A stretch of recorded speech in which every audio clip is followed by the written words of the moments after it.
পালং শাক দিয়ে আজকে আরও একটি মজাদার পাকোড়া রেসিপি আপনাদেরকে তৈরি করে দেখাবো। পালং শাকের উপকারিতা এটা বলে শেষ করার মতো না। রেসিপিটি বানানো খুবই সহজ আর খেতে খুবই ক্রিস্পি। তো দেরি না করে চলুন রেসিপিটি শুরু করা যাক। প্রথমেই আমরা একটি বাটিতে নিয়ে নেব সেদ্ধ করা আলু।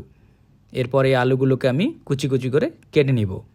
আপনারা কে কোথা থেকে আমার এই ভিডিওটি দেখছেন অবশ্যই কমেন্ট করে জানাবেন, আমি আপনাদের সবার কমেন্টের উত্তর দিব।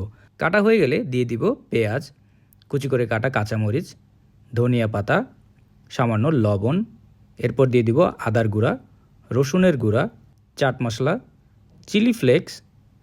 এরপর এই সবগুলোকে একসাথে আমরা ভালোভাবে মিক্স করে নিব। পালং শাক আমাদের শরীরের জন্য খুবই ভালো আর এর গুণাগুণ অনেক বেশি। তো ইফতারে বা বিকালে চায়ের সাথে পালং শাকের এই পাকোড়াটি খেলে যেমন আপনারা খেয়ে মজা পাবেন, তেমন আপনার শরীরের জন্য উপকারী। এখন একটি বাটিতে নিয়ে নেব আমি বেসন, তার উপরে দিয়ে দিব গুঁড়া মরিচ, এরপর দিয়ে দিব জিরা, তারপর দিয়ে দিব লবণ স্বাদ মতো, এরপর দিয়ে দিব পানি, প্রয়োজন মতো পানি। এরপর এই সবগুলোকে একসাথে মিক্স করে আমি একটি পাতলা মিশ্রণ তৈরি করব। আপনারা চাইলে আস্তে আস্তে করে পানি মিক্স করে মিশ্রণটিকে ঘন বা পাতলা করে নিতে পারেন।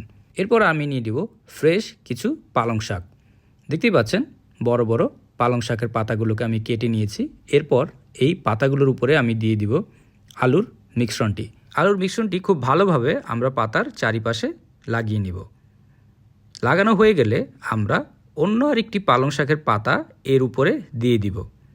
ভালোভাবে বসিয়ে একটু হাত দিয়ে চেপে চেপে বসিয়ে দিতে হবে।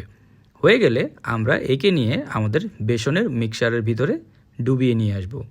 মিশ্রণটি ভালোভাবে এর গায়ে লাগিয়ে নিতে হবে। হয়ে গেলে আমরা একে নিয়ে মিডিয়াম গরম তেলের মাঝখানে ছেড়ে দিব। খেয়াল রাখবেন তেল যাতে মিডিয়াম গরম হয়, অনেক বেশি গরম তেলে সাথে সাথে পুড়ে যেতে পারে। সবগুলোকে দিয়ে আমরা কিছুক্ষণ এক পাশ ভেজে নিব। যখন দেখবেন এক পাশে রং চলে এসেছে, ভাজা হয়ে গেছে, তখন সবগুলোকে উল্টে দিয়ে আমরা অন্য পাশ ভাজা শুরু করব।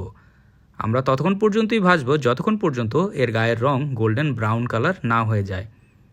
গোল্ডেন ব্রাউন কালার হয়ে গেলে বুঝতে হবে আমাদের ভাজা হয়ে গেছে। তো দেখতেই পাচ্ছেন খুব সুন্দর রং হয়ে গেছে। তো এখন আমি এগুলোকে তুলে ফেলবো। তোলার আগে অবশ্যই তেলগুলো সামান্য ঝেড়ে নিতে হবে। তো দেখতেই পাচ্ছেন খুব সহজে ঘরে আমরা কিভাবে পালং শাক দিয়ে একটি মজাদার স্ন্যাক্স রেসিপি তৈরি করে ফেললাম। চায়ের সাথে বা ইফতারি খেতে খুবই মজাদার আর স্বাস্থ্যসম্পন্ন। এরকম মজার মজার রেসিপি পাওয়ার জন্য টোস্টেড বাংলা পেজকে ফলো করবেন। ভিডিওটি ভালো লাগলে একটি লাইক অ্যান্ড শেয়ার করতে ভুলবেন না। সবাই ভালো থাকবেন, সুস্থ থাকবেন আর মজাদার খাবার ঘরে তৈরি করে খাবেন। আর সবার জন্য রইল রমজানের শুভকামনা।